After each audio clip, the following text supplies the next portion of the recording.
Salamat. Salamat is the exit, and the soldiers will surprise you.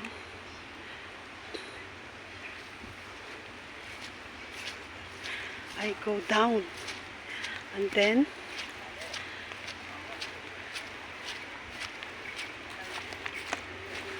that is the other side. It's the main lobby. We go there, and then I came out here.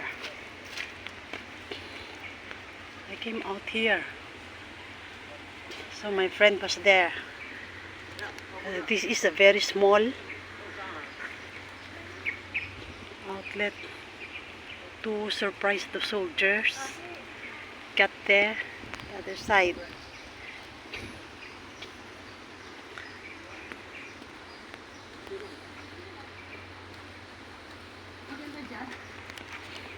Halika. I need to show you. I will go down. I will go down also because it's scared, I think. I will go down and show you. This is look like a tunnel, but not a tunnel. It looks like scary. That one. So it's in the other part. It's a road.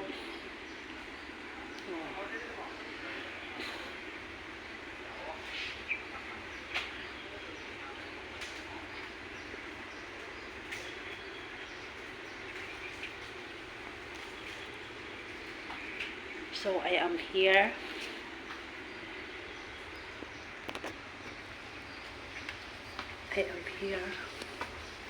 So I go up now.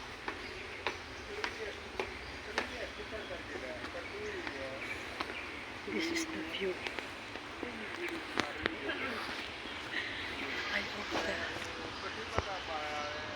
this is not the place outside the Salamat.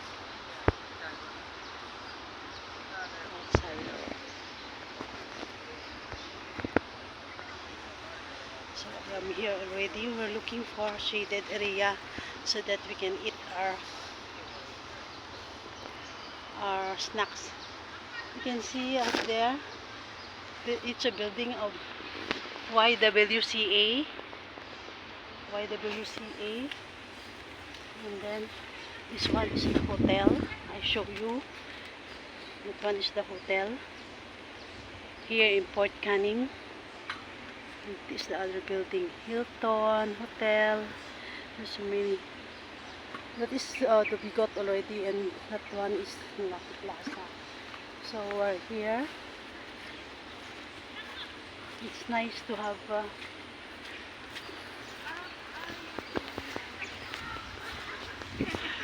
it's nice that once in a while you will attach to the nature. It makes you appreciate small things.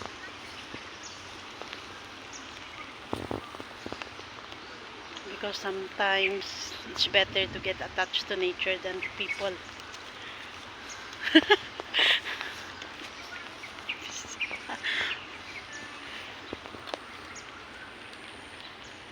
see, I was been here maybe 2019 with my other friends. They're all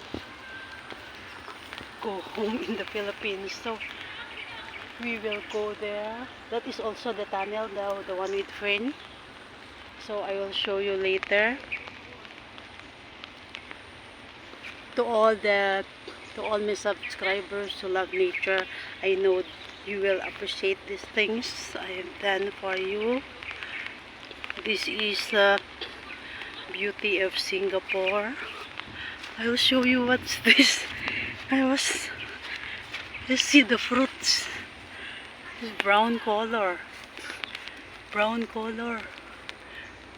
See, you know when it drop on your head. This is like a coconut tree. See, they have my friend will carry my bag because I leave it there. So we're going there. we will search or we will find some places to Jen, halika. I want to go there in the place where there's light. Show you what is it. The flowers is like this. And then it will become like that. This is a very big tree. It's still raining. Oh. We will go there.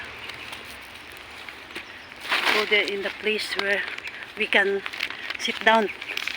I'm very busy with the TikTok. Say hi. Hi. You say buddy. We have the same interest. We like to go walking during our free time, but sometimes it's also at the church. So what is this? What is this thing? I don't know what is this thing.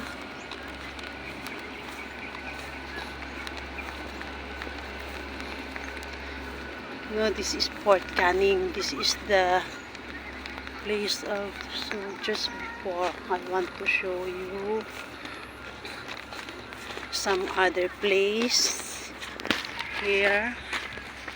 They're doing TikTok. We're already walking in the grassy fields.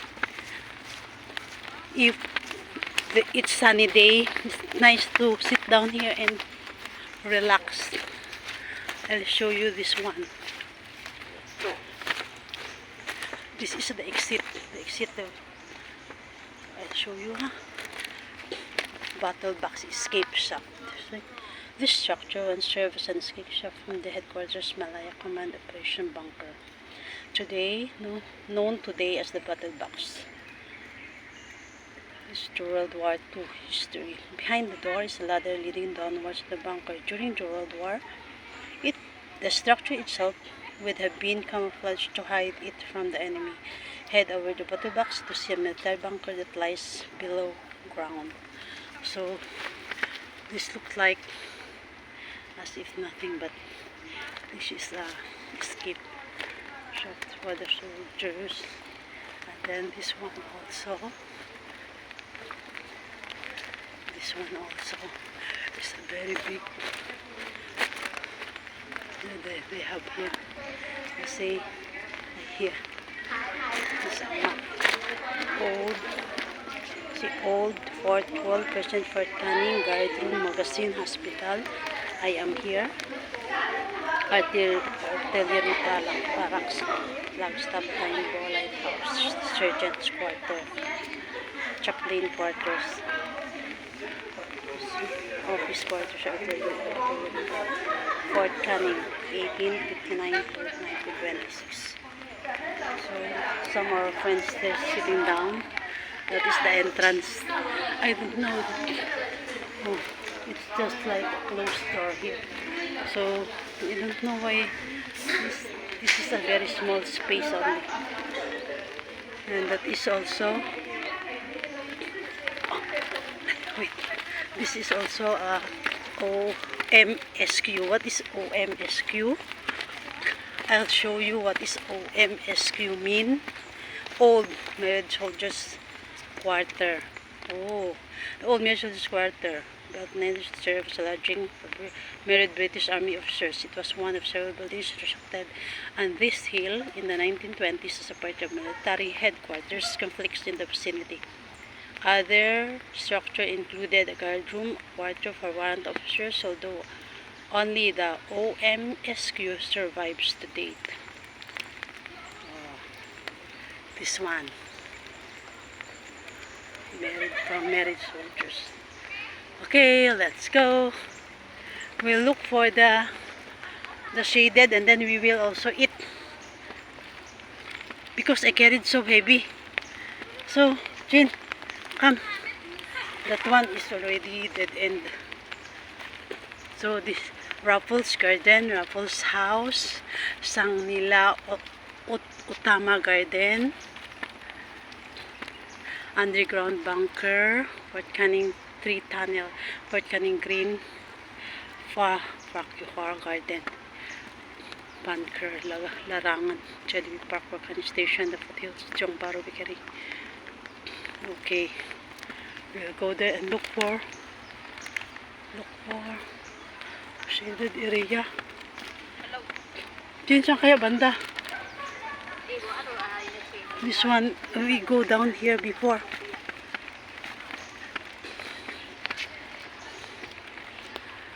We cannot sit down here because there's no shaded area here.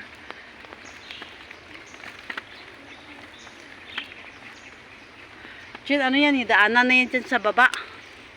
Yung papuntang Lucky Plaza na bus. So we will look for shaded area here. If there's, that one is the other side that I will show you. This place I was here before 5 years ago, maybe 5 years ago, and it improved a lot. So this one is going down.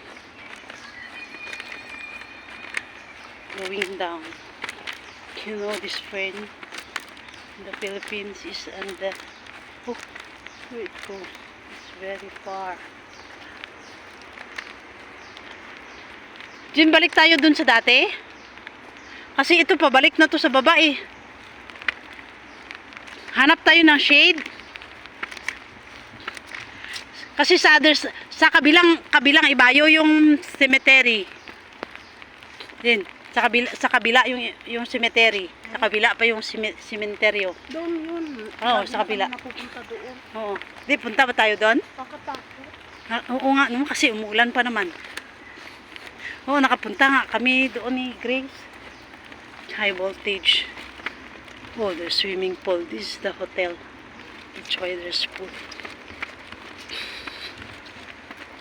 We're looking for the shaded area because we want to eat something, because I was carrying very heavy all snacks. This way going down. We look for shaded area, but there's no shaded area here. Fourth wall. This fourth wall. So that is fourth wall. I show you that one. The last remaining fragment of the fourth wall that once enriched this hill. This wall and the adjoining fort gate is part of the British-built fort completed in 1860. Wow, 1860. 1860. My friend is there. So maybe we will go down. I cannot see here the cemetery. Oh, you will sit there. That one is the Fort Canning. The one I took photo. This is also the Percival Steps. Lieutenant General Arthur Percival was General of commanding Malaya from 1941 to 1942. He took responsibility for the British defeated the Japanese World War II and spent the war in Japanese prisoner of war camps. Afterwards, he returned to England and led a quiet life until his death in 1966. Archaeological excavations near the Percival Steps, 1992. Oh, that one going up there. No entry, exit only. Please enter via ticketing office. So there's a shade. I hope. No, it's not. We cannot stand by there. You see, it's very high.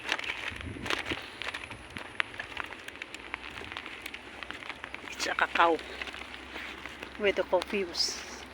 Dito. Yeah, this is a cacao tree. Oh, there's no small fruits. It's all rotten. My bag is so heavy. It's heavier and heavier. Adobe rice. Lieutenant General Sir William George Sevendobi was born in Madras in 1879. He started his military career in South Africa. In World War I, he won the Legion of Honor.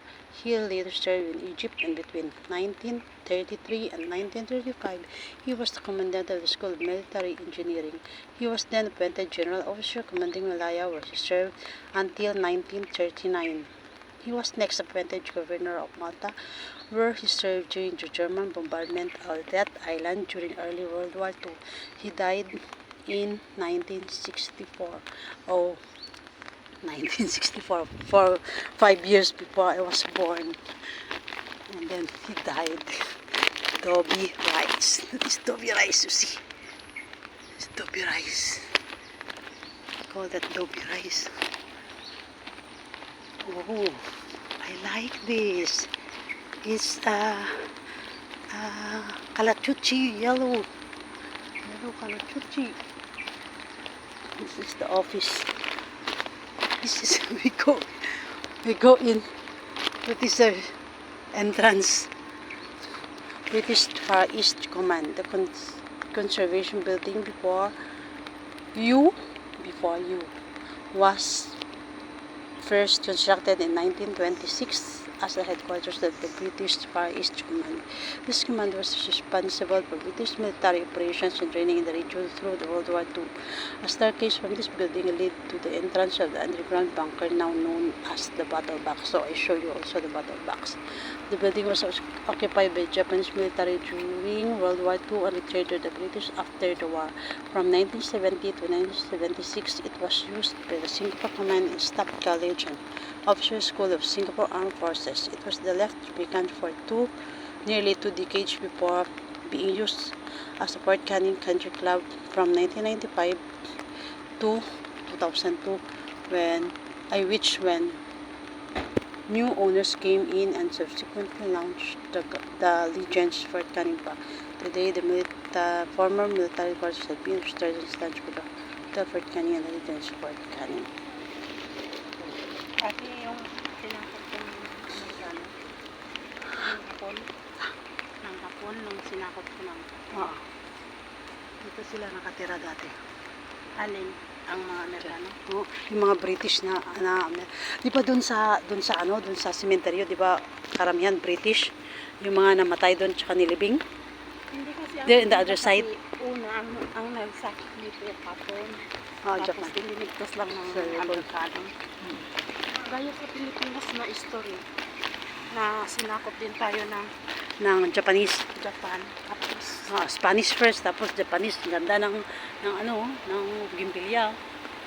Yan yung ginagawa na welcome garland ng mga honorable sa Pilipinas. Yan. We're talking about the World War. World War. I remember my grandmother when she's talking about the World War, and then usually when we're eating dinner, I listening to her story because she told me that they were hiding in the mountainous part of the Philippines just to save their lives, and my mama is only 10 years old. So my mama is a teenager, so they hide because the Japanese soldier what you call that, raped the Filipinos. This is Percival Road. I told you there's the road was named after Lieutenant General Arthur Ernest Percival, who was General Officer commanding Malaya in 1941 to 1942. Efforts hold Malaya and Singapore in the face of the Japanese attack during World War II. Yung mga place dito pinapangalan sa mga Lieutenant General, mga Port Factory for at Pokindina. Bukidima to surrender.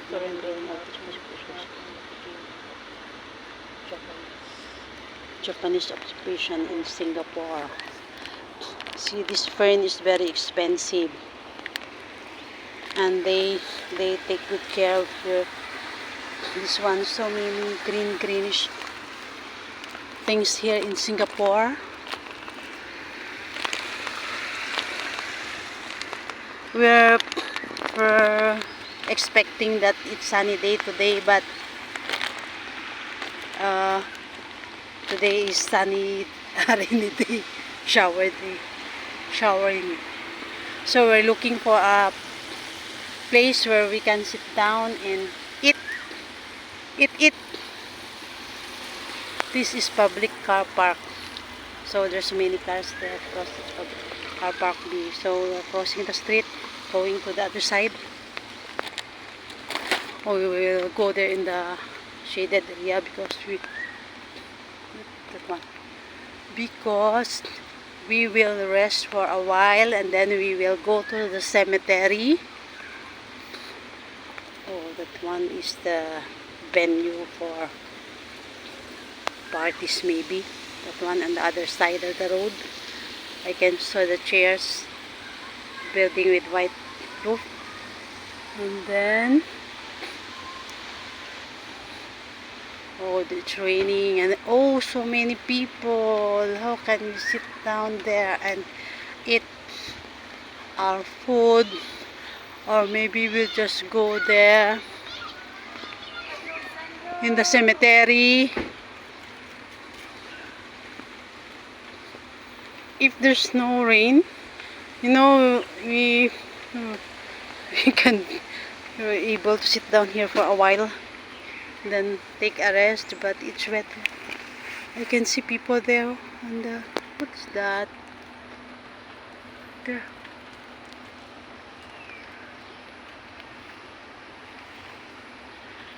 That one is the cemetery.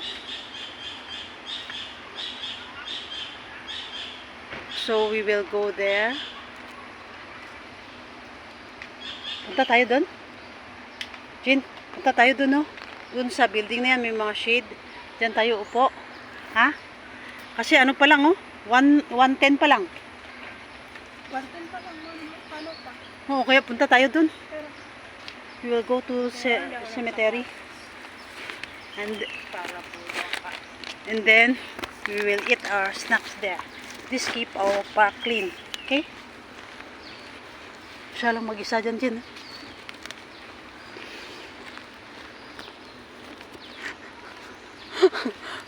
Pag ako dyan, natatakot ako. So, you know, the green color is the dry leaves. Then it's served as a fertilizer. This flower in the Philippines, I'm scared. That's because they say that when there's like this, there's snakes living there. So, but it look attractive, you know, because of the red colors. You see, it's very nice to see. Red color. Oh, what tree is this?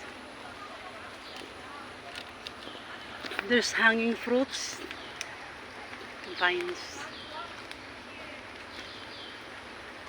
There's flowers also, and then it's dropping on the floor. Wow. You see the flowers? Oh, there's bees. It's very nice. See the flowers dropping.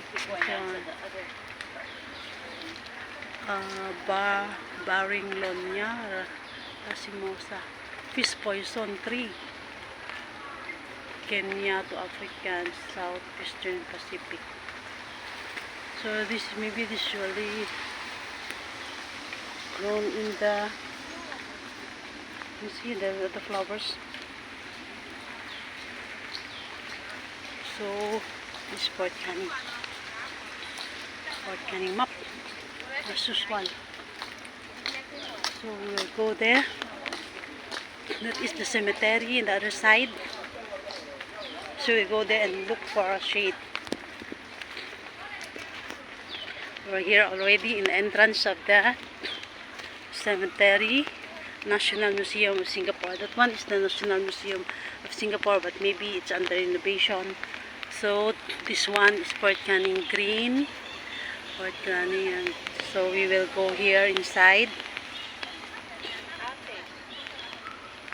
This is libingan ng mga bayani. Oh, this is libingan ng mga bayani. We'll take photo later because now I'm still on the go. I'm still loading. So we'll go there. Punta tayo dun para makakain tayo dun.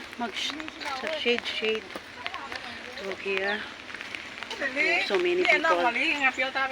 This one is our Willie. These are all cemeteries. The old Christian cemetery. So I'll show you. The green space are used as Christian burial ground. In 1822 to 1865, the entrance cemetery are marked by it was designed by Captain Charles Edward Faber, who was superintendent general in Singapore from 1844 to 1850. Wow. That's it. That one is, you see there's the cemetery. Memory of the William Henry Maynard. Master Mariner died in Singapore, 1850, aged 52 years old. George William Franklin, who departed his life on the January 1852. Imagine, rest in peace. Erected in memory of James Anderson, December 1852. Rest in peace. That one, Port Canning Center. That one is the entrance. I don't know where is it. No, very sorry because it's raining here. But this is a very nice place when it's sunny day. There's so many people going here, but now it's raining. That's why if you come here, usually they go in the mall. So we will just look for the shaded area so that we can eat something. No, there's no shaded area here.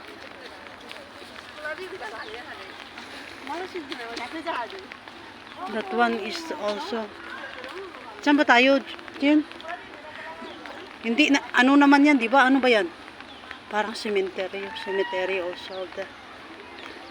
This one. Saan ba tayo pwedeng umupo? Kakain lang sana tayo. Kasi basang-basa talaga.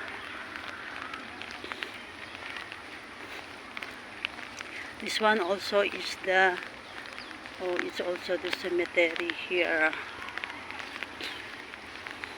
William Ronaldson. Oh, there's so many. Rest in peace. Lee John. Rest in peace.